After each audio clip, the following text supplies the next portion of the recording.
Hello guys, আজকে আমরা চলে এসেছি আমার বাবার বাড়িতে।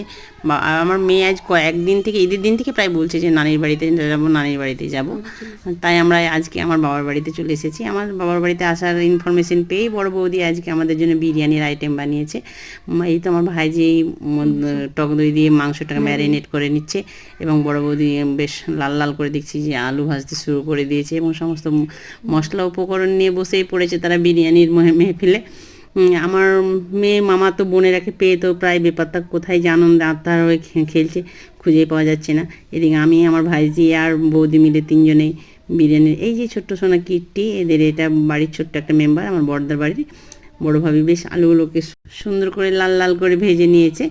ভাজা প্রায় শেষের দিকে, আলুগুলোকে প্রায় তেল থেকে তুলেই নিয়েছে, তোলা শুরু করে দিয়েছে। বড় বৌদি চুলোতে রান্না করতে খুব স্বাচ্ছন্দ্য বোধ করে। তোমরা অনেকে হয়তো ভাববে যে চুলোতে রান্না করছে, তার কারণ বড় বৌদির একটাই কথা যে সমস্ত স্পেশাল মেনুগুলো তাকে নাকি চুলোতে রান্না করতেই ভালো লাগে। তার নাকি চুলো এবং কাঠের জ্বালানির রান্না নাকি তার খুবই ফেভারিট। আমরা অনেক সময়ের অভাবে হয়তো তাড়াতাড়ি করে গ্যাসে সেটা করি, কিন্তু এবার বড় বৌদি বিরিয়ানির জন্য মাংস বসিয়ে দিয়েছে, মাংস কষা শুরু করে দিয়েছে। হ্যাঁ, মাংস তারা আগে থেকেই নিয়ে রেখেছিল, আমরা আসবো এই ইনফরমেশন বড় বৌদি হয়তো পেয়েছিল। ননদিনীকে সারপ্রাইজ দেওয়ার জন্য মাংস বিরিয়ানি করবে, তার জন্য মাংস রেখেছিল এবং মাংসতে রেড চিলি দিয়ে মাংসের কালারটাকে ওয়ান্ডারফুল করে নিয়ে আসার জন্য বড় বৌদির প্রচেষ্টা আর কিছু খামতেই রাখেনি। আজকে আমরা একটা বাড়ি থেকে বেরোবার আগে একটা বাড়িতে নিমন্ত্রণে খেয়ে এসেছিলাম। সেখানে ছিল বাসন্তী পোলাও, সাদা ভাত, মাটন, চিকেন, তারপর আলু পোস্ত, অনেক কিছু। সেখানেও আজকে বেশ খাওয়া দাওয়া ভোজটা ভালোই হয়েছিল। এখানে বাবার বাড়িতে এসেও দেখছি বড় বৌদি আমাদের জন্য বিরিয়ানির একটা আইটেম করেছে।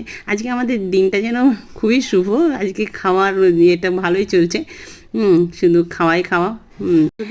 মাংস প্রায় শেষের দিকে মাংস রান্না প্রায় রাঁধুনি মশলা মাংসতে অ্যাড করে দিল বড় ভাবি এবং মাংস বেশ লাল লাল করে কষা হয়ে গেছে, প্রায় রেডি বলা যায়।